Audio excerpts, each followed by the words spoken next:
മകളുടെ പേരിടൽ ചടങ്ങ് ഗംഭീരമാക്കി സായൂജും കുടുംബവും. രാജകുമാരി എത്തിയ സന്തോഷത്തിലായിരുന്നു സംഗീത് സായൂജ് കുടുംബം. സായൂജും രേഷ്മയ്ക്കും പെൺകുഞ്ഞു പിറന്ന ഹൃദയം നിറഞ്ഞ ആശംസകൾ നേർന്നുകൊണ്ട് അന്ന് പ്രേക്ഷകരും എത്തിയിരുന്നു. പ്രിയപ്പെട്ട സോഷ്യൽ മീഡിയ കുടുംബങ്ങളിൽ ഒന്നു തന്നെയായിരുന്നു സംഗീത് സായൂജിൻ്റേത്. കണ്ണൂർ തില്ലങ്കേരി സ്വദേശികളാണ് ഇവർ. സംഗീത് കുമാറിൻ്റെ യൂട്യൂബ് ചാനലിലൂടെയാണ് ഇവർ ഏറെ ശ്രദ്ധ നേടിയത്.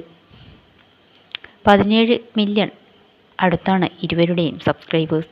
സായൂജിൻ്റെ ടോം ആൻഡ് ജെറി എന്ന യൂട്യൂബ് ചാനലും ഏറെ വൈറലാണ്. ഏറെ നാളത്തെ പ്രണയത്തിനൊടുവിൽ 2024 സായൂജിൻ്റെയും വിവാഹം കഴിഞ്ഞത്. ഇക്കഴിഞ്ഞ ഫെബ്രുവരി മാസമാണ് ഞങ്ങൾ ഒരു അച്ഛനും അമ്മയും ആകാൻ പോകുന്ന വിശേഷം ഇവർ പങ്കുവച്ചതും. ജൂലൈ 22 ഇരുവർക്കും കുഞ്ഞുവാവ ജനിച്ചത്. പെൺകുഞ്ഞായിരുന്നു ജനിച്ചിരിക്കുന്നത്. സായൂജിൻ്റെ കുടുംബത്തെ ഇഷ്ടപ്പെടുന്ന ഭൂരിഭാഗം പേരും ആഗ്രഹിച്ചിരുന്നതും പെൺകുഞ്ഞാവണം എന്നായിരുന്നു. ചേട്ടന്മാർക്കിടയിലേക്ക് പെൺകുട്ടിയെ എത്തിയെന്നാണ് സംഗീതിൻ്റെ വാക്കുകൾ. കുഞ്ഞാവയ്ക്ക് വേണ്ടി അന്ന് റൂമിൽ പ്രത്യേക അലങ്കാരങ്ങളൊക്കെ സംഗീത് ഒരുക്കിയിരുന്നു. ഇപ്പോഴിതാ സായൂജിൻ്റെയും രേഷ്മയുടെയും കുഞ്ഞിൻ്റെ പേര് റിവീൽ ചെയ്തിരിക്കുകയാണ്. മിലിയ സായി എന്നാണ് കുഞ്ഞിൻ്റെ പേര്.